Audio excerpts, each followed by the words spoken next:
Good evening and welcome to Momentous Live, coming to you from an undisclosed location. This is episode 83. I'm Tristan Dutra, I'm Tasia Custody. I'm William Silver. and you may have noticed three-quarters of us are here, but we are missing Ray Williams. He's busy. He had a special workout tonight. There's a chance he might be joining in, but I'll believe it when I see it because he's doing some cool stuff that hopefully he'll tell us about next week. Speaking of cool, I'm freaking cold. My hands are icicles because I Who thought it'd be needed those things? from this undisclosed location to be broadcasting from outside on the porch of our bunker.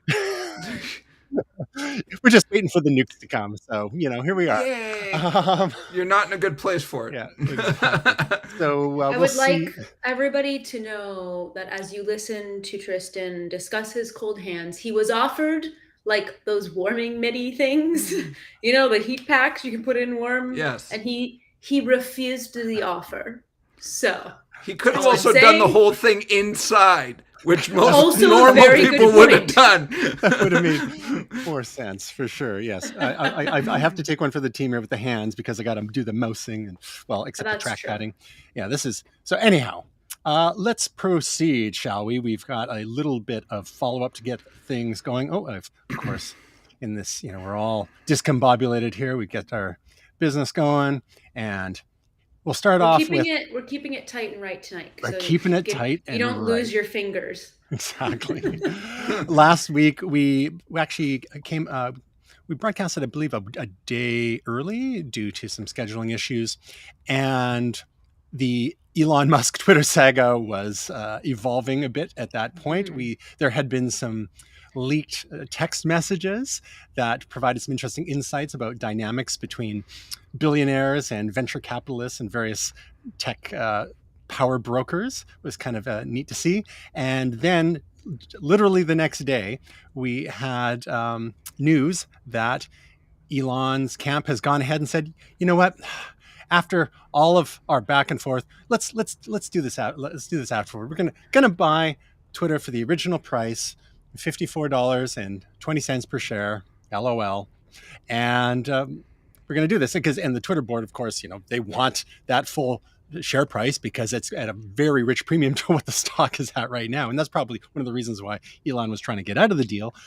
But apparently he's got, the financing lined up. And from what we understand, it seems like he was maybe trying to avoid deposition in the court case and having to reveal even more of all the backroom stuff and things that may not reflect so favorably on him or the process, and just because it seemed like it was kind of a bit of a poop show, disorganized, on again, off again, lack of due diligence, and not even asking for a due diligence provision in the purchase agreements, and so on and so forth, including complaining about the Twitter's underreporting the bot problem. We've since heard from the Twitter's former head of security about a month ago, Mudge is his name, as he was known, about Twitter's multiple security issues, but that was never included in the contract. So sorry, Elon, you're brilliant in so many ways, but maybe contract details aren't one of your strong suits.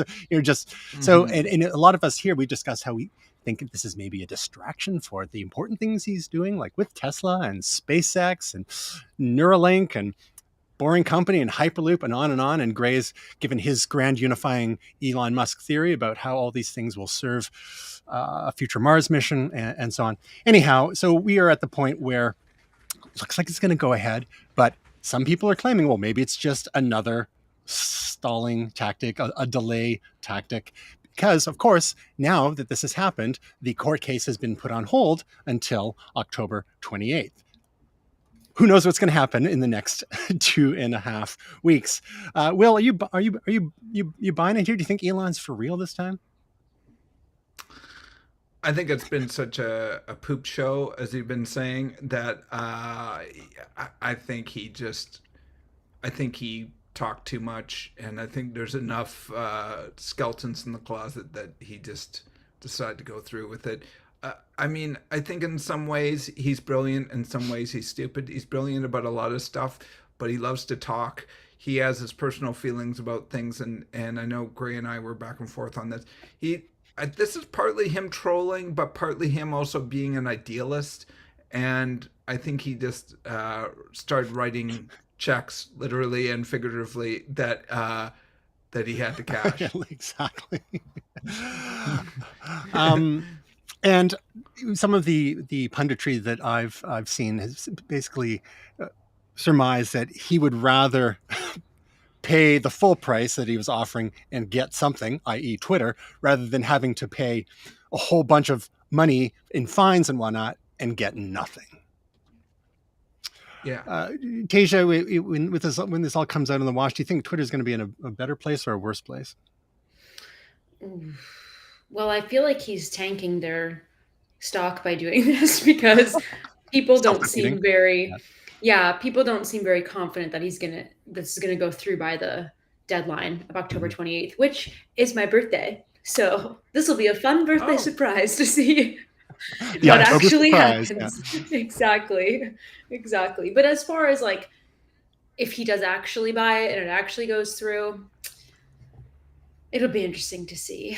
I think sometimes he talks up a bigger game to like get a bunch of attention, and then really I do think he is a genius, and I think he would probably have some good ideas for the platform. I do worry for certain things like, right now, as we've seen all these platforms kind of put protections in place, and like, there's certain things called free speech, but there's also things like you can't be like anti-Semitic on our site. Like, we're not going to stand for this. So like, I do wonder, because he's been a bit vocal about not necessarily muting like former President Trump as an example, and things like that. So that would be very interesting to see if he's just saying that, or if he does buy it and that goes through, like, will it completely change the platform and it's just going to be like a total bunch of whack jobs on there? Like, I really don't know what to expect, to be honest. Bring on the chaos. Yeah. And what he said in the past, like at the TED Talk in Vancouver earlier this year, what is time, that he would basically have Twitter abide by the laws of any given country. So if there's laws that speaking, I said it's chilly now. My lips don't work. It's cold. Laws that forbid hate speech, or like, of course they would abide by those. I mean, there's things even in the U.S. Free speech is a thing, but you can't make outright death threats and calls, other sorts of things. And that it's quite likely that Trump and others who may not have broken any laws, but by Twitter's judgment at the time, maybe broke Twitter's policies. Well, if Twitter's policies change, then maybe they can come back on. But I think they will be on notice, because he doesn't want to also end up with something that's going to, I mean, you want a lot of attention and excitement and craziness, especially as we've got midterm elections in the U.S. in November, but then 2 years later you've got the presidential elections, and you got 2 years of excitement before then. But if people want to stay on the platform, they need to know where those lines. And I think that's part of the frustration that people have with Twitter and other platforms is what are the rules explicitly, and how are you going to force those rules? And are you going to enforce those rules consistently? Because as we've discussed in the past, certain people around the world are able to say certain things, whether if, as the supreme leader of Iran can say certain things about Jews. You mentioned anti-Semitism, still stays on the platform. But if someone, says something kind of veiled, whether it's Trump or someone else, about some stuff that people might take the wrong way. It's like, oh, is he inciting a riot or insurrection or whatever? And then, it's not an easy problem. And I just wish that Musk wasn't. I wish there was someone else could fight this battle, because he's got so many other battles that he's trying to fight.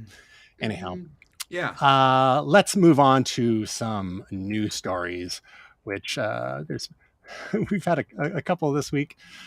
Well, we'll start with one last week, and I have to admit, in my mind, this is one of the most anticlimactic events that we've had in a while, because of Google's new strategy for the last couple of years of teasing and pre-announcing virtually every product that shows up in their fall event. They did this last year to a certain extent, but this year it seems like even more. But to walk us through Google's 2022 Pixel event that happened last week, just after the day after our show. Tasia, being our official Momentous Google correspondent, what did we see this year? We basically saw like new Pixel Buds, they're called, right? Mm-hmm. There's the Pixel Watch and there's the Pixel 7 and 7 Pro. So the Pro is like their flagship phone, if you will. And you guys know that's like what I was most excited about in the event. So a couple things with the models of these phones. One is that I believe they are coming in at a bit of a lower price this time or something, or that's what their claim is. One might start at $899. But the camera improvement, so you guys know I've talked to how much I love my 6 Pro camera, and like it is my camera. That's just what I use. And there are some awesome updates to this camera. So like the body style looks a bit different, the bezel around the camera look a bit different like that. But besides those little physicalities, there's like some really, really cool software updates to the camera. So what we saw with the introduction of like the 6 Pro was basically face unblur, which was like it's going to utilize all the cameras. So if you're moving or you have kids in a shot or your pet is moving around, it's going to utilize multiple cameras when it takes a photo, and then it's going to morph them together and give you like a clearer face, hence face unblur, which was amazing. Well, they've basically expanded on this feature. Photo unblur is what this is called, and what you can do, and it's only going to be if you have, I believe, like the 7 Pro and you have the Google Photos app on the 7 Pro, you will be able to unblur already existing photos. So I want you to think back to like, we could have a photo from like 2014, 2011 in our Google Photos app. If I pull it up on the 7 Pro, it's going to use a bunch of like machine learning and algorithms to unblur and denoise the photo. What? Y'all, it is crazy. That's what I said when they announced that. I was like, what? So besides like their hardware things that were kind of like, we knew what to expect, like kind of what you were saying, there weren't a ton of surprises. When it came to the software stuff, you know, like at first they were introducing things like, you know, they're always continuing with real tone, which is to try to help, you know, people of color show up more naturally like they would in photography and in video form. And, you know, we saw, okay, there's improvements, this and that's really, really good. But it was like kind of improvements on things we had already seen. And then boom, they announced this, which by the way is the next generation of face unblur, but now you're just doing it for photo unblur and for all already existing photography, which is insane. Yeah. Because face unblur was like when you're taking the photo, you know, and it's merging images from the cameras. This is like Magic Eraser in that it will go back and edit already existing photos from any device. What's next? Zoom enhance? Zoom enhance. Basically, that's also what they've announced. Was they have some crazy zoom and also crazy macro features on the camera. So that's just like a really, really quick overview of like the updates with like the 7 and 7 Pro that you can expect. And then they did announce the Pixel Watch, which it's running Fitbit. Am I correct on that? I can't remember, but it's basically a Fitbit now, but it's in like the Google Pixel Watch essentially, which I think is their first one to do that exclusively. And then their Pixel Buds as well that they announced. So, you know, those weren't necessarily like we expected all those hardware things. I think people were maybe just kind of most excited about the certain software components to this launch, which you guys know, like that's been the trick with the camera, I think, and the power of like what I've seen on the 6 Pro is because every time they push a new software update, they can push an update to the camera system. So it also opens it up to when you have older devices, like the 6 Pro is going to get, I think like they announced like new grids and stuff for like when you're taking photos and framing and stuff like that, they're going to push that to like the generation like of 6 and 6 Pro, I believe. So it's really cool when they do these software updates and then they can decide like which devices they're going to push to and stuff like that, which, oh God, I want the 7 Pro so bad. FOMO. for sure. All right. So they Also, also sorry, there's also a cool accessibility feature. Sorry, that we Oh, really should what's touch that? on. I missed that. Yeah, so with it's going to help people that are blind or low vision take selfies. So when you're in accessibility mode, it's going to essentially act as a director for you and tell you, like, uh, move the camera to the left, move the camera up, tilt it down a little bit. You know, like, okay, hold still, and then it'll count down 3, 2, 1. And so it's allowing people now to ensure they're in frame properly and, you know, sending like their best selfie to people. It's cool. Cool. they also mentioned the tablet, which they teased earlier, but it won't be out again. As they said before, it's not going to be out until 2023. So, there's that danger. I mean, there's the Osborne effect that we've talked about in the past. The Osborne computer back in the 80s, where they had released the Osborne 1, and then shortly thereafter they started talking about the Osborne 2 and how much better it's going to be. It's like, well, way to torpedo your own business. Yeah. And I guess it's been a while since there's been a Pixel tablet. So or was it even called the Pixel tablet, their last version? I can't even remember. That's what I'm trying to remember what it was called. So maybe so maybe it's no big deal at this point. But with the phones, it's interesting. They're pre-announcing, which they've never been super high volume in the phone department. I think they've got about 3% market share in the US anyhow. So maybe they figure it's not that big a deal. It gives them a chance to, if they don't have tons of stock in the pipeline, and the retailers tend to be pretty aggressive with the discounts on a lot of the Android phones, including the Pixel. So, it just gives them a couple months to blow out the stock, and then hey, you got the 7 and the 7 Pro, and Bob's your uncle. And they are, to that point, they are these will be available in more markets now, which was another interesting part of their announcement, because people have said, like, I wish I could get this phone, and they're living somewhere where they don't have that device. The other thing too, like when we're talking about the software that is important, I don't know why you just jogged my memory on it, but I think it was with the 6s, we learned like they had put Google Tensor in there, and that's really what's running this whole thing. Now this is like the G2 version of Google Tensor.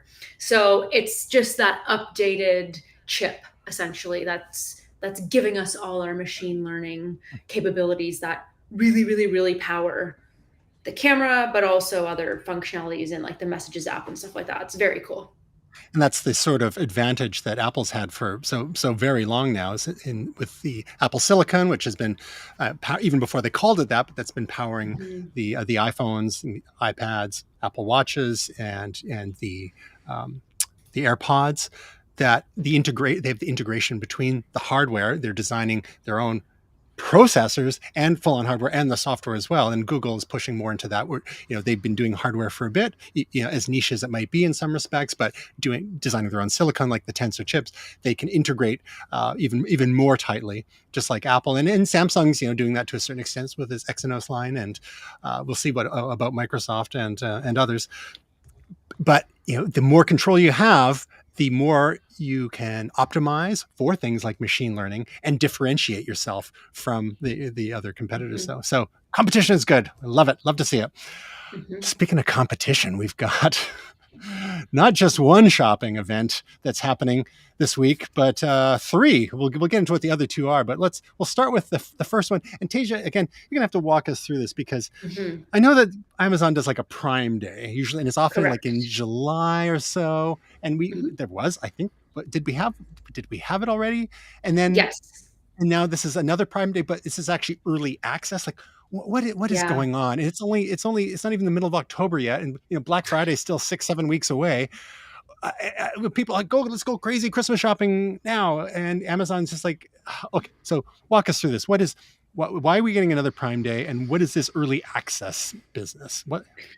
Yeah, it's essentially just that, a bonus Prime Day. It's not replacing Black Friday or Cyber Monday. It didn't replace, in July, I believe it was, we had the actual Prime Day, but they're calling it Prime Early Access, which I think, they're marketing it as early holiday shopping can start now because it's over 2 days. Today, October 11th, and tomorrow, October 12th. So But I'm start not your done my holiday Halloween shopping yet. Right. Exactly. I'm very much like, give Halloween its day. How dare you? But like, it's basically, I think what it really is to get people to become Prime members, because obviously they're calling it an early access event. So what they're doing is, if you like go onto Amazon, you'll be able to see like, okay, this is like, it's got like early access, like a little tag on it or whatever their icon is. So everybody can see that, but like, you're not able to take part in it unless you're a Prime member. So really, they can call it what they want, and they can say it's to start holiday shopping early. This is like, they're saying it's the intro to the holiday shopping season.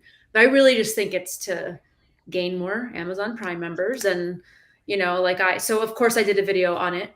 And, you know, like people were quick to point out to me that oftentimes what we see as huge major discounts are retailers have jacked the price up, and then you just see like a discount. So there are some things that are legitimately great prices right now on Prime for early access, and I'm sure there'll be more deals tomorrow. But you do have to do your due diligence and your research, and probably maybe get a third-party app to do price tracking over time if you want to make sure you're actually getting a really good deal. But that's what it is. It's a bonus Prime Day, so you shop till you drop. I know that we've discussed in the past plugins for your browser like Camel, which will track prices of items on Amazon.com, so you can see the price history and how good a deal some special actually is.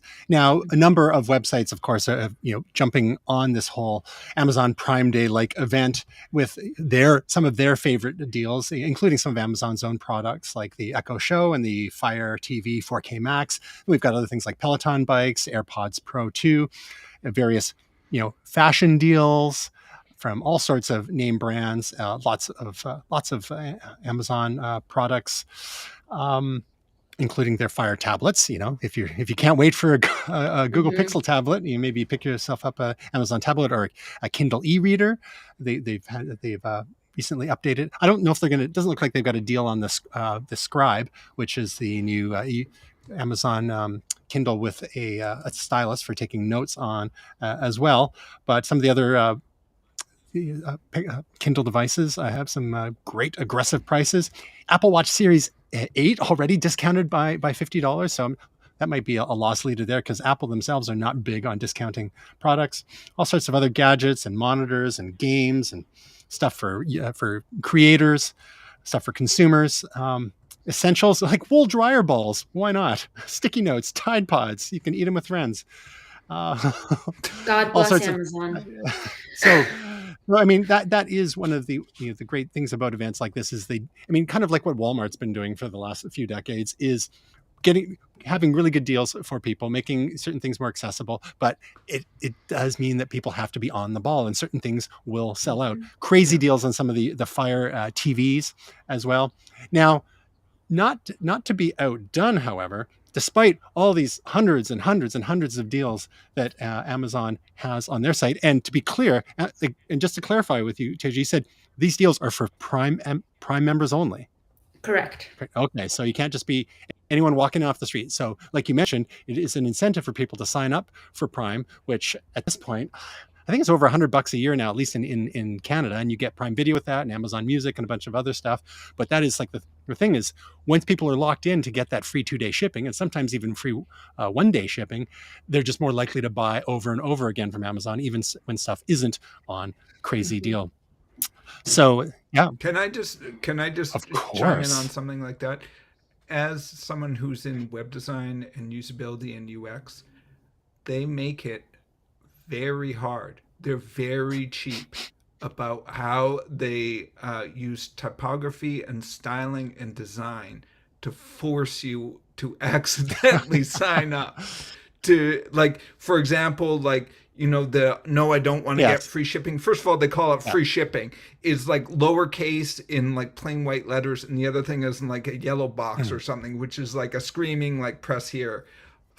So I've always been a little critical of how cheap Amazon is, where they are almost trying to fool people into becoming Prime members. And I don't have a problem with Prime membership. It's just the fact that some of that is a little bit I don't know if ethical is the right word, but just a little like cheap tricks. Like they employ some cheap usability tricks that I don't think they Yeah, need to use. there's definitely dark patterns in there. I remember there's a video that I used to share in some of the classes I taught on. It's a part of the technical web designer program at the British Columbia Yeah. Institute of Technology here. I was going to say here in Vancouver, but I'm not in Vancouver right now. Anyway, in the Vancouver area, and it's one thing, they make it tricky enough to cancel your Prime account, and when you do, they don't Yes. even tell you that your benefits will, like, right away. They don't tell you up front that your Prime benefits will go till the next billing, the end of the billing period. It makes it sound like you're going to lose your Prime benefits right away, which would be kind of nasty because you've paid for the entire month, kind of thing. But it's finally, when you get to cancel, they say, oh, by the way, you still enjoy these benefits until the next billing cycle.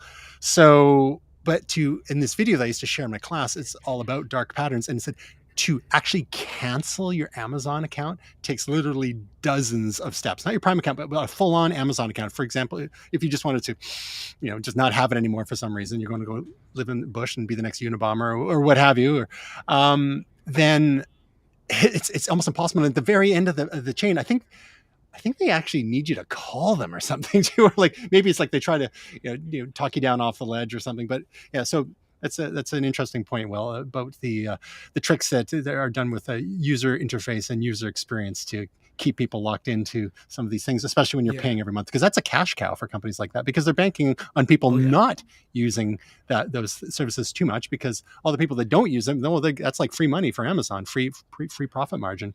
And then when people shop lots, well, all that shipping does cost Amazon money, but hopefully they're making money on the actual products they sell. But times like this, they're not making quite as much.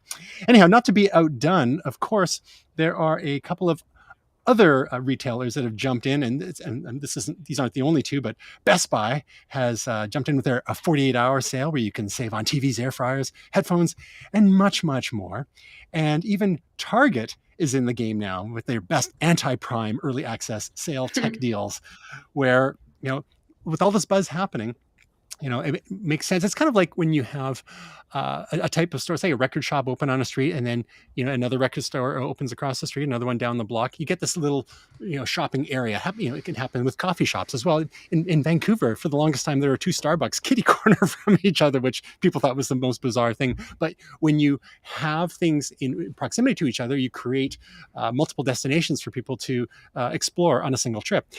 I guess that what some of these retailers are doing is trying to piggyback on the excitement, even though there's the physical proximity, just the top of mind nature of this, Prime Day early access type things. Like, well, hey, while you're in the shopping mood and you're getting all those endorphins firing off in your head, why don't you check out what we've got here at Best Buy or Target? Who knows? We might even have better deals. And we've talked about that before too. Amazon doesn't always have the very best deals. So it's always good to cross shop. And of course, maybe even some of your local retailers. We always encourage people to check out what sort of deals you might be able to find at your local retailers, because not everything is eligible for, the free 2-day shipping. And sometimes it's nice to be able, or sometimes you don't even want to wait 2 days. You want to just go down to your local store, whether it's an independent or a big box retailer like a Best Buy or Walmart or even a Costco. If you're an impulse buyer, sometimes it's nice to have things right that very same day. Until, of course, Amazon masters same-day shipping, which they've been experimenting with. Mm-hmm. So I have to ask you then, Will. A lot of the stuff's happening in the States, but of course, much of it bleeds over into Canada as well. How much shopping are you going to be doing tonight? I don't think I'll be doing any of that on an impulse 1300. I think for me in Canada, there's a certain amount of lament of the loss of Boxing Day, and now we have Black Friday, which there's some great things with Black Friday, and it's all over North America, so that's really awesome now. But adding Prime Day in and then another Prime Day, that's a lot. I like having sort of one event day like Boxing Day, and you're all lined up outside AMB Sound or Sam the Record Man or whatever it is. So I missed that sort of grand event of Boxing Day, but I will admit that Black Friday has some pretty cool stuff. So I haven't done Prime Day before, but I'm not a Prime member. So, Oh, well, there you go. Now's but your chance. now's Sign my up. It's chance. easy. Yeah, You might get tricked into You becoming a get like Prime a member. 30-day free trial, so you might as well sign up. it's Get the There you free. deals go. and then Yeah. Well, and that's the great thing is then of course if you forget to set a reminder for yourself, the next thing Yeah. you know, you somehow end up with 3 different Prime memberships. Like, wait, what? Mhm. How does that happen? Uh-oh. One for me, one for Stephanie, one for a business account. That literally happened to us. So Oh my god. just Oh, you gotta no. be mindful. And I have to admit, I do not miss Boxing Day. I was never a big Boxing Day shopper, Mm. and I think it just Did seems you work Boxing Day though? maybe a bit back in the Yeah, 90s. see, there you go. I smell a rat. That's why you don't like Boxing Day. Well, I also, wouldn't want to work Boxing Day myself. yeah, well, yeah. Well, I feel bad for all the poor schmucks having to work retail, and and especially since you don't get tips in retail, and most retail doesn't have commissions, so Yeah. we're not going to get started on that whole imbalance. But just like you get this whole lead up the Christmas season, and it's wonderful in its own way. It's over consumerized in other ways, but it's like, okay, you're doing the deal, and then the very next day, okay, let's line up and start shopping. Just like, what? It seemed so bizarre and almost a bit crass to me. So I think the Americans actually had it right. Yeah, it's like if you're going to have great deals, how about like almost a month beforehand while you're doing your Christmas shopping, and like Boxing Day's never been as big a deal in the States as it has been in Canada, because it's I think we inherited it from the Brits. So Yes.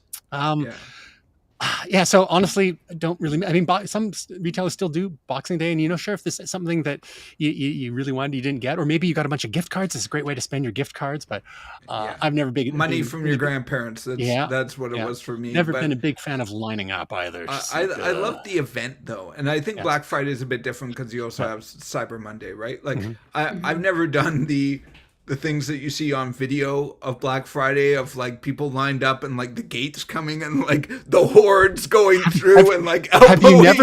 Have you never trampled someone to death, Will? Come on. I've never done that. I never like really watching lived. the videos, but to get like a big screen TV for $200 less, I think I'm good. Well, at least it's a crappy TV. Yeah. How about you, Tasia, with all the research that you did for your video, which we'll talk about in a little bit? Any early access Prime Day shopping in your future or in your recent past? Yes, we ordered something before the start of this program this evening. Oh, nice. It was something for our Halloween parties, so it's no tech at all. Nothing to do with tech, but we needed it, and I saw that it was part of the Prime Early Access, and it was like $20 off, and I was like, get it now. Start the car! Start the car! Well, but I will say, I think they're like a lot of these retailers are doing this too, because like I'm curious to see if consumers are going to spend as much money this holiday season with like the price of inflation and like the shipping nightmares, and like we still can't get product here in North America, and like just everything going on. Like I wonder if people have just had it.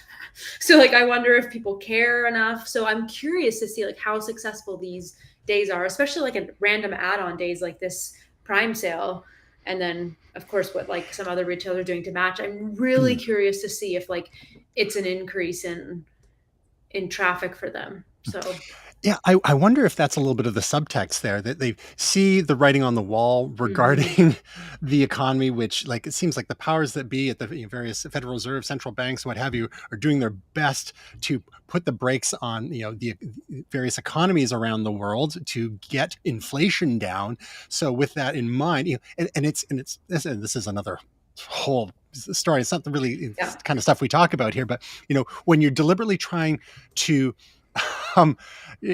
slow the economy down and put people out of work, and get by raising interest rates and all these things that happen just to get inflation down, and then by doing that in the U.S. they keep jacking inflation rates, so their dollar is getting stronger and stronger versus other world currencies. So all the other world governments are having to do the same thing. So we have interest rates going up around the world. So maybe companies like Amazon are going, holy crap, next year could be a total gong show, economically speaking. So, let's get people spending now before they realize it maybe in November and they pull back their spending for the holiday season. Let's get them before they they think too deeply about it, or before the nukes come.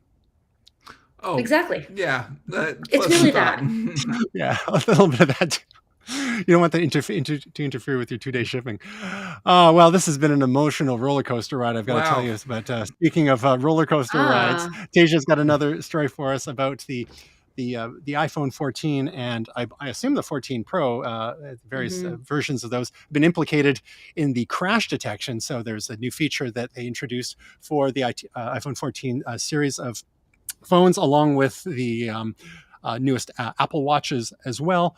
And I think some of it's going to be rolled back to previous models, whereby previous models would let you know if they think you've fallen. And if you haven't responded within 15 seconds or so, it'll automatically call 911 and your emergency contacts. But after lots and lots of testing, Apple has also introduced a similar feature for automotive crash detection. Then we've seen all sorts of YouTube videos over the last couple of weeks, people trying to test this theory. Luke Miani, one Apple YouTube YouTuber, did a quite fun one where they were doing a lot of demolition derby. Joanna Stern from the New York Times has done one as well, and I think that there's been others. But Tasia, you've discovered that there are some unintended false positives happening with the crash detection. What is that exactly? Yeah, it's being widely reported now that the iPhone 14 will keep calling 911 with people on roller coasters. So kind of how it kind of feeds into how this software even works, and like the actual physicality and mechanics behind what triggers the device to think there's a crash. So unfortunately, it appears that it thinks there's a crash when you're on a roller coaster, which would make sense because you have crazy drops and rolls and spins, and this would happen in a crash. You're going from one speed to another speed, right? And so there's a lot that kind of goes into it, but Apple has said that they are aware of this and they will be working on fixes. Just like any new software, nothing is without bugs right away. So they are working on some updates to it. I would always just say to people, it's probably not the best idea to bring your device on a roller coaster anyway. Because you are going upside down and you're going really fast. How else are you going to film it, Tasia? I know. If we don't post it, has it even happened? Exactly. I don't know. But so I would just say err on the side of caution if you have these newer devices, / just hand it off to somebody that's with you if you can, and don't bring it. Just don't bring it on the device. Because the thing is, it gives you the warning, but you're in the middle of a roller coaster screaming. So you probably don't know that this 15-20 second warning is going off, and it automatically calls 911 and gives the 911 operator an automatic message, an automated message saying there's been an accident, and then it reports your location. And tragically, there was the first case reported just a few days ago about a car accident. It was actually a fatal car accident where the feature actually worked, and it called 911, and 911 came, but unfortunately, no one survived the crash. It was that serious. Man. No, but one person was still alive when emergency workers got there, but then later died, and it's so sad. But it was a perfect example of holy. This works, and people wouldn't have known they were there. Yeah. Everybody in the car, unfortunately was obviously in a condition or already deceased. So this is a back road and nobody's going by, nobody would even know you're there, So when you think of even stuff like that, I mean, it's amazing. And a quick correction, I said 15 seconds. Apparently with the crash detection, it's 20 seconds. If you haven't responded within 20 seconds, it will call 911 and your emergency contacts. And I think we're going to hear other stories, hopefully with happier endings. I know. But at least it's showing that it works. Sometimes a little too well, like if you're on a roller coaster. That mentioned in the article, they did link to a page on Apple's support site that tells you how to actually disable the crash detection feature if you're going to be, participating in an activity that might accidentally trigger it, and you don't have the ability to respond.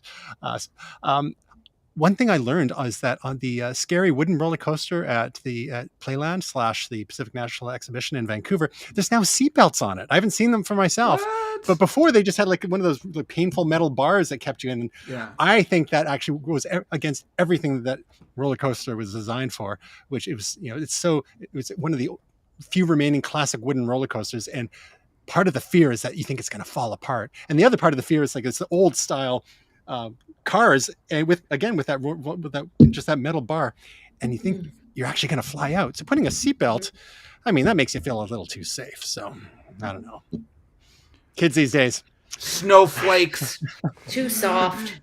So Will, be honest. Have you ever recorded any footage on roller coaster, any amusement park ride? I don't think so. I mean, I'm a Disney guy, as I think as we've reported, but we usually put our cameras down and enjoy the ride. But yeah, we watch plenty of bloggers who do it, so we're guilty by association. I have to admit, I have a few times. I don't know if I have any like hardcore ones. Sometimes, even with pre-smartphones with my little point and shoot cameras, I've got some footage. Like I think on the New York roller coaster in Las Vegas in the mid 2000s and stuff like that. It's kind of funny when you go back and look at that footage. It's kind of funny. So after taking certain roller coaster rides, depending on how your gastrointestinal system handled it, you may need a little cleanup. But oh wow. And some people like to have a shower, but apparently some people bring their phone to the shower. We've also heard about people wearing their earbuds, like the AirPods Pro, especially the ones with water resistance to them. But some people are just realizing it now that it's something that people are doing on a regular basis. Now, some will consider the shower like the last, sort of place of refuge from tech. And I have to admit, for several years now, I've had a Bluetooth speaker in my shower so I can listen to podcasts at triple speed. Actually, in the shower, I think I only have them about double speed because, come on, showers are for relaxing. So people back in the day, you sometimes would put their devices in like a Ziploc bag and the like. So my question to you, Tasia, is: are you guilty of taking any devices into the shower with you? Absolutely not. First of all, if I am naked as the day I was born, I am not bringing a device that has a camera on it in the shower with me. Do you understand? Yeah. It's nowhere near where anyone could get a Amen. glimpse. Amen. Should I hit the wrong button? You know what I'm saying? Amen. Well, what if you're never nude and wear your cutoffs anyway? Like Tobias Funke of I'm fully in a bathing suit. Yeah, exactly. No. I think, listen, I have a smart speaker that sometimes I use, sometimes I don't. It's the shower head speaker. I think we talked about it before. And cool. By Kohler, it's cool. Sometimes I have it on. Sometimes I just like silence and like just the water falling. So no, I think that's insane. You have a job to do when you're in the shower. You understand? You're washing your hair, you're shaving, you're washing your body, hopefully. Like, what the hell else are you doing in there? I'm not on my device. I'm doing the thing already. I don't need to be like zoned out there too. I'm zoned out everywhere else. Well, if there are parts of your body you can't see and you need to like angle the camera just so. Like, what happens if you accidentally posted like an Instagram story of your naked body? Like, what would you do? No, I don't want it in there. How about you, Will? Any devices come in the shower with Okay, you? I'm just going to take this to another place. So I agree with Tasia 100%. But can I tell you a use case that drives me nuts? And sure. Tristan, yes. I don't know if you've experienced this. I suspect you have. You're at a urinal at a public toilet. And some bro pulls up next to you. Yeah, man. Yeah.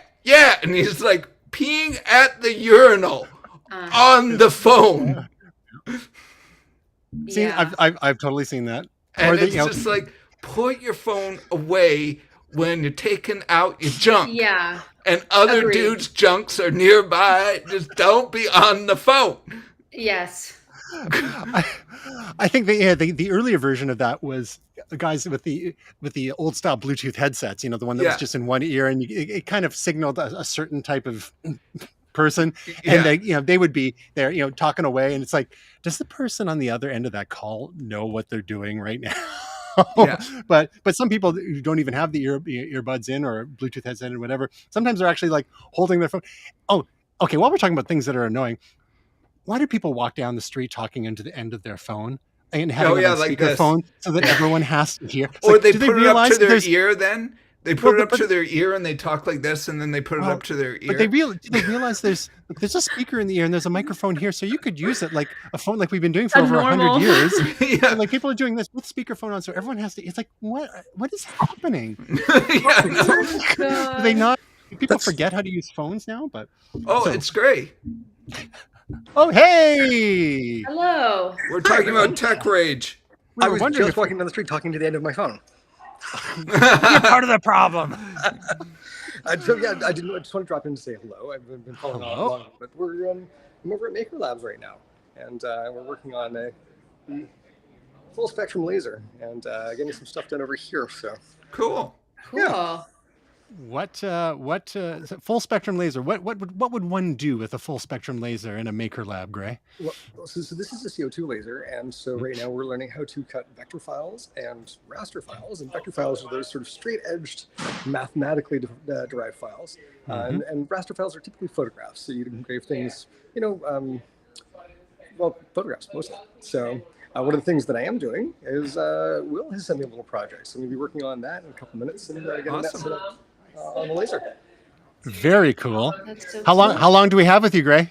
This is probably about it. That's kind of awkward me staring into a phone. But I just want to say hello, and I miss my momentous team, so there you go. Have fun. Take Labs. video for us. We miss you too. And hey, Gray, if something goes horribly wrong with the laser, we're just about to talk about how to compost yourself. Fantastic. I'm glad we have that solution. All right. Love your work. See ya. See you next week. When I think about you, I compost myself. I said. So that was official Momentous laser cutting correspondent Gray Williams with a live report from the field. Gotta love it. So yeah, one of the world's first human composting facility now exists at a place called Return Home, where instead of an environmentally unfriendly casket or buried in the ground with your full-on corpse, or even your ashes in an urn somewhere taking up somewhat less space but still space, this organization, Return Home, for the low price of $5,500 US, can compost you. And then I don't even know, you got to be careful when dealing with human remains because there's some legal issues there, but leave it to Seattle. This is the good old West Coast where we've got all the great ideas. So this is cool. How cool, Tasia? Tell me how excited I you would are do about this. Yeah. 100%. There's companies that I've looked into where like you can basically go to like become a tree type thing, and it's a little more convoluted and not quite as not sure the photo we're looking at. Is that I become mulch like that? Is that it looks like a wood chipper. Hang on a second. You end up in a bag at the garden center, basically. But gross. I have said from the beginning, and like I said to Brett, and it sounds really awful, but like when we were doing our will and stuff like that, you have to go through like very specific things. And there's some stuff you can like update or whatever as you go. But like I said at the time, I was like, well, I want to go back to the earth. Like I want to become a tree or whatever. I don't want to be coffins just sit in the earth forever, and also very expensive and very terrible for the earth. So $5,500, and after more people are doing this, becomes more popular, the price is probably going to come down. So it's like, I think it makes a lot of sense, because I wonder if it's better for the environment too than like burning bodies. We'd have to go and see what the body preparation fully is, but I'm all for it. I mean, we just talked about consumerism, and then I'm still going to then put myself in like a box that doesn't break down in the earth. You could use an Amazon box and take space. And take more space on this earth. Like all my other junk already has. Like, why not just go back to the earth and do something good? So assuming this doesn't burn a crazy amount of, whatever terrible fuels or whatever into the atmosphere of doing this, and assuming, how much energy it takes to do this type of thing, I would very much be interested in this. Well, cool. speaking of body preparation, they have a little overview here, including the first step, which is the body is washed and dressed in a biodegradable gown that looks like it might be from the movie Midsummer. I wonder if you get a floral headdress with that as well. The body spends 30 days inside the vessel where a process called aerobic digestion unfolds.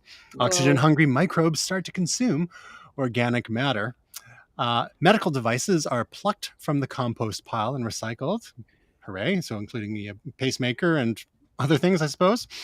The compost enters the home stretch over the next 30 days. The material is occasionally rotated. That's like those things people have in their backyard. Oh, it's like my compost right out this window. Don't try this at home, kids. In the end, every family receives about 400 pounds of soil. Apparently you put on weight after you die. I guess they mix it in with other organic materials there. So now some groups have raised some concerns about that. Various faith traditions have opinions about the sanctity of the body and the like, and with some saying, do we really want our loved ones to be mixed in with vegetable trimmings and the like? Is this in some way kind of dehumanizing us? We've had one of the early markers of human consciousness and civilization is tens, if not hundreds of thousands of years ago when we started burying our dead.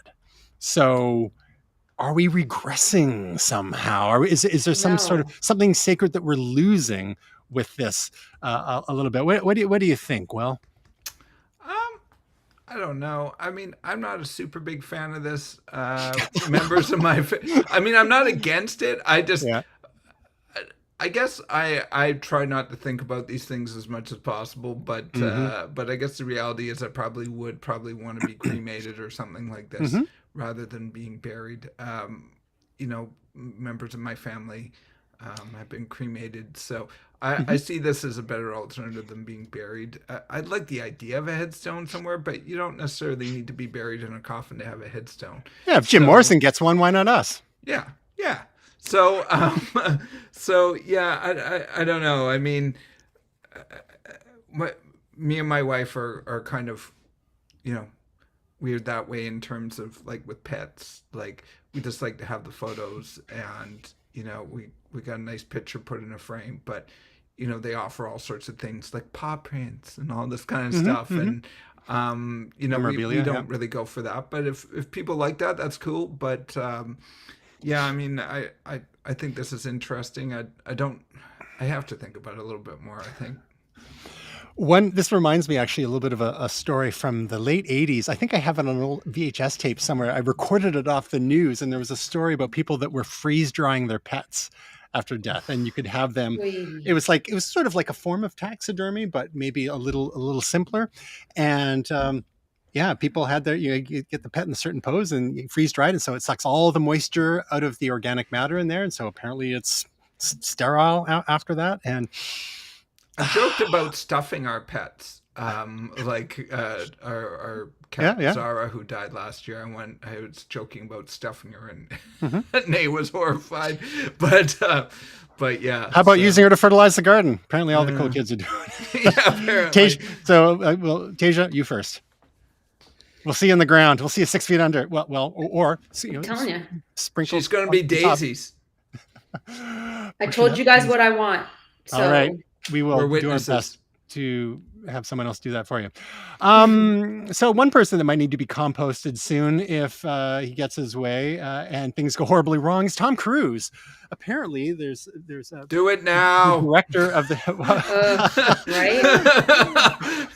the director of a movie that I didn't catch the title of it in the article. I'm not sure if it's going to be one of the future Mission Impossible ones, but apparently said movie is going to be taking place in orbit, and hence they want to do some actual filming in orbit, because why not? It's something else for Tom Cruise to do to make us feel bad about ourselves and to make Wilfred Brimley look even worse, what he was doing at Tom Cruise's age. So Tom Cruise, who's currently 60 years old, may very well go up to the International Space Station, and if what's being reported is true, may actually do a spacewalk and be filmed for said film. Tasia, has Tom Cruise gone too far? The film title is called Finding Xenu, and that's why he's doing the spacewalk. I hope he finds him and floats off to oblivion. Agreed. Xenu, is that you? Easy now. Hey, Jeff, put away the light gun. That was a mean joke.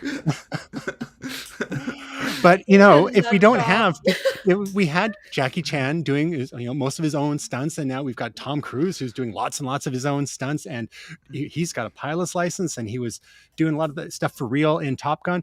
I think some of it was maybe in the passenger seat, but I've heard that there's been some stuff where he's because he's got a pilot's license, some stuff he's flown himself. Not exactly clear on from the latest Top Gun Maverick movie that what he did, but there's a lot of real stuff that Tom Cruise does because he's committed to the bit, and this is just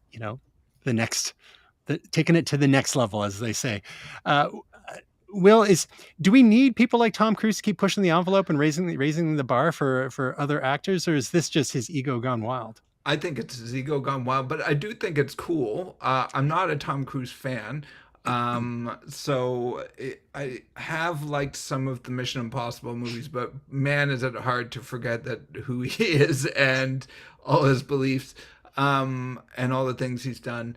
I am not a big Tom Cruise fan, but I mean, I like the idea of people doing their own stunts. I think that can be cool. Sometimes it's a little bit too much. I don't know if you guys saw the behind the scenes of the Marvel movie. Why is it escaping? Shang-Chi. Shang-Chi, yeah. Yeah, Shang-Chi. And the star in that, what was it? His name is escaping me. He did a lot of his own stunts, but he was actually he was a stuntman before he actually became an actor. So, and he had his stuntman license, he was a legit stuntman. So, and some of that was cool. What he was doing was really amazing, and so I love that and the commitment to the role and not just stepping aside. I do think with Tom Cruise it becomes this weird ego bro thing that I'm not a big fan of. I know that him and Patrick Swayze and some other people were competitive with each other and trying to outdo each other. There's a Patrick Swayze documentary, I think it's called I Am Patrick Swayze, where they're saying that Tom Cruise might have been a bit jealous about Patrick Swayze doing his own jumps in Point Break. He actually learned how to jump out of a plane, and he did the jumps. So yeah, I think there's this weird, not even sort of constructive competition between some of these guys where it's just ego and bravado, and I just think it's a little bit too much. But yeah, so I'm 50-50 on this. I love the idea of people doing stunts and the commitment to a role, but I also think it can go too far. Well, speaking of lack of commitment to a role, why won't the world tolerate Chris Pratt as a legitimate Italian plumber? Yes, and this is my conversation because people didn't like he was Italian. So, Italian origin correspondent Tasia Custodi, what is your hot take on this? Offended. I heard 5 seconds of that nonsense and was like, so it's just Chris Pratt. What? I'm outraged. You couldn't have had an Italian, who's that? Sebastian. Oh, the comedian. He's great. Yes. You couldn't have had him do that awesome voice. It's me, Mario. Easy, you might get canceled. So, Tasha, what's worse to you? I mean, because they hired Chris Pratt because star power, and he's got the comedic chops and whatnot, and you don't, but what's worse, Chris Pratt doing Chris Pratt voice, or would have been worse Chris Pratt doing like a full-on, stereotypical Italian Mario voice? He would have been killed to fake an Italian accent. I'm sure people would have crucified him, but I just don't Italians understand the are white casting. now, aren't they? What's the big deal? Right? Oh man, I just don't understand the casting of it. Yeah, I like him just fine. It's he's a good actor. I think he's funny. I'm not knocking him at all. And so it's I'd probably be equally as offended if he tried an Italian accent. But it's just I don't understand when you have people, and I totally get the argument of it's acting and whatever. Yes. That whole character he's Italian. Mhm. Yes, Italian plumber So from New what's York. the Italian without that Italian accent? I think the solution was to get someone with a New York accent.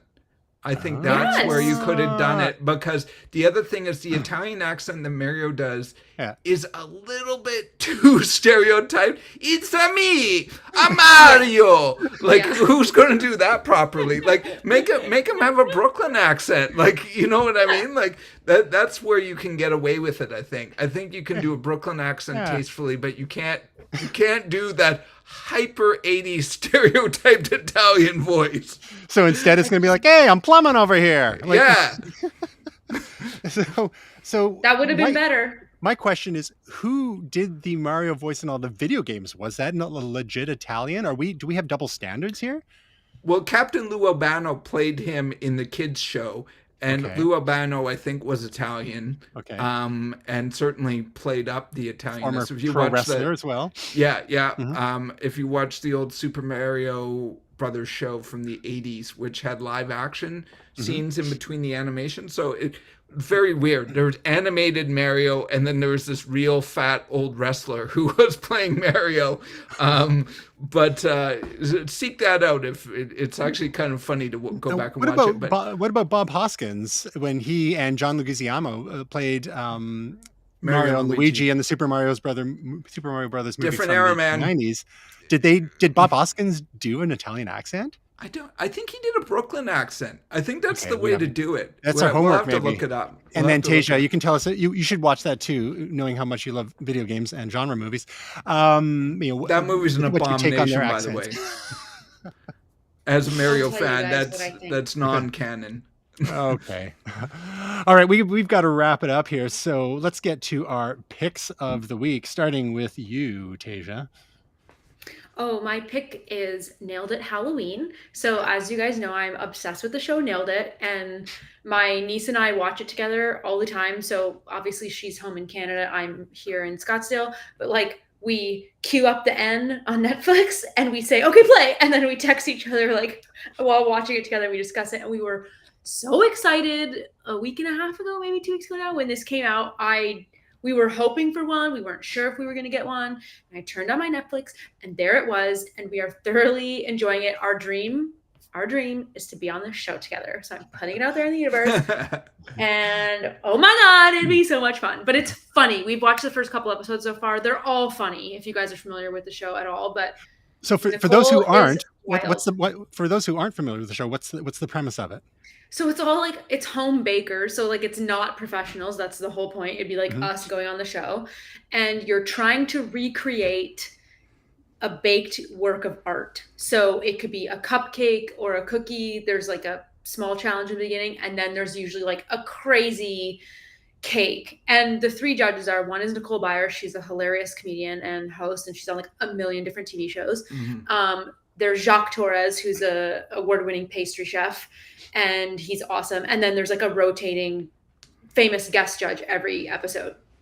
And the stuff these people have to try to recreate, first of all, they have very little time and they don't know what they're doing, and they're just reading instructions, and they present their finished piece and they say, nailed it. And then the judges decide if it looks anything like what this crazy high-end cake is, and whether or not it tastes good is also part of it. It's amazing, wild what people put out. It's so good. That's what happened when memes become TV shows. It's a great show. Will, what's your pick? Well, I have my music correspondent here, Ninja, to assist me in this. So I've been listening to this pretty much nonstop for the last week, 10 days, something like that. So it's I can't even call it the latest album. It's an album by Danger Mouse and Black Thought. Black Thought from The Roots and Jimmy Kimmel's house band, I guess. Or Jimmy Fallon. Is it Jimmy Fallon? Jimmy Fallon's house band. Jimmy Fallon, yeah. Yeah. And Danger Mouse, like, as you guys know, I'm a big music fan and producer. And you know, one of the things growing up is that I loved rap music, but I didn't always like the lyrics. And so I've always, in the last, I shouldn't say always, in the last 10 or 15 years, I've become a fan of producers. And one of my favorite producers is Black Thought, who has been, or sorry, not Black Thought, Danger Mouse, who's been involved in projects like Danger Doom and famously Gnarls Barkley. He also did Broken Bells. He has 3 albums as Broken Bells. He's done some rap stuff as well. Also, the lyrics tend to not be on the misogynistic, violent end of things, which I appreciate. Oh, no one's perfect, I guess. Yeah, but he's also, I think, just one of the most talented producers out there. I mean, I love Dr. Dre, but a lot of his lyrics are not. I don't identify with them, let me say, and it's hard to be a Kanye West fan these days. I'm just going to leave it right there. But man, is that guy a good producer and a horrible human being. So yeah, I this one I can really enjoy and really get into. I love Black Thought. I love the Roots. So this was just a very welcome. It's very sort of chill, jazzy, 90s kind of hip hop, and really enjoyed it. Very cool. A rare musical pick of the week. We've got to get more of those going for sure. My pick of the week is a movie from 2018 that I saw while we were at my dad's place on Salt Spring earlier this week. And when my dad and I have watched movies together for years and years, back in the early 80s, I remember going to his place on Salt Spring and renting a VCR at that time. It was before a lot folks actually watched them, and then getting renting 5 movies and watching them over the course of a weekend. So we like to watch shows together, and we watched 3 when I saw him earlier this week, and one of the ones we watched was called "You Were Never Really Here," starring Joaquin Phoenix, and it features a guy in a hoodie with a hammer. And nice. Hilarity ensues. So the premise is a U.S. senator's daughter is somehow involved in, gets pulled into the world of human trafficking, sex slavery, and whatnot, and hires, through his handler, Joaquin Phoenix's character, to go and retrieve her and do what it takes, and to cause to mete out some extreme punishment while he's at it. And it's a short movie. It's shorter than I expected, and the ending is a little on the strange side, but it's quite effective. And I'll watch virtually anything that he is in. He makes interesting choices, and there's a bit of violence in it. It's extreme violence, but they don't show you all. Sometimes it's presented in an understated kind of way, but it's beautifully shot, and the music, the soundtrack and the score are amazing. They kind of alternate between hits from the 50s, and then some like really atmospheric ambient music. Some of it's quite atonal as well, which kind of gets the vibe across of the chaos that's going on throughout this movie. And it takes a few twists and turns, but yeah, if you've got the stomach for it, for the subject matter, it's a good watch. And if you've got the stomach for more Tasia and more Amazon Prime Day, you can check out her latest. Who doesn't? Right? Yes. Tasia, tell us about your most recent YouTube video. Well, this one that went up on Thursday is all about Amazon Prime Early Access. So I just go over a few of the best October bonus Prime Day tech deals. Excellent. Can you tease just one for us? There's a good gaming laptop if somebody is a light gamer, perhaps, or their kid wants, their kid's gaming and they just want to get them into like a decent thing. A lot of good Chromebooks too. Is this going to be a gateway drug into gaming, Tasia, finally? Then you can chat with Gray and Will about all the games. No, thank you. Get you playing Destiny 2? No? Maybe next time. You wish. Maybe next Prime Day. Yeah, exactly. All right. And where can people find out all your work on YouTube and otherwise? YouTube.com/Tasia Custodi or TasiaCustodi.com. Wonderful. And you can find out more about Momentous at the thing that I click on here, and I don't remember where is it? They have it over here. Momentous.tv/links for the links to all our social media platforms. We can find all the videos on your platform of choice and the occasional photo and whatnot as well. I'll probably be posting a photo on Instagram of my remote setup today that make this happen from the undisclosed location somewhere on this continent. Tasia, Will, it was wonderful to see you as always. And Gray, it was great you could show up for a little bit, and hopefully we'll have the whole gang back together next Tuesday evening. But until then, we hope your week is truly momentous.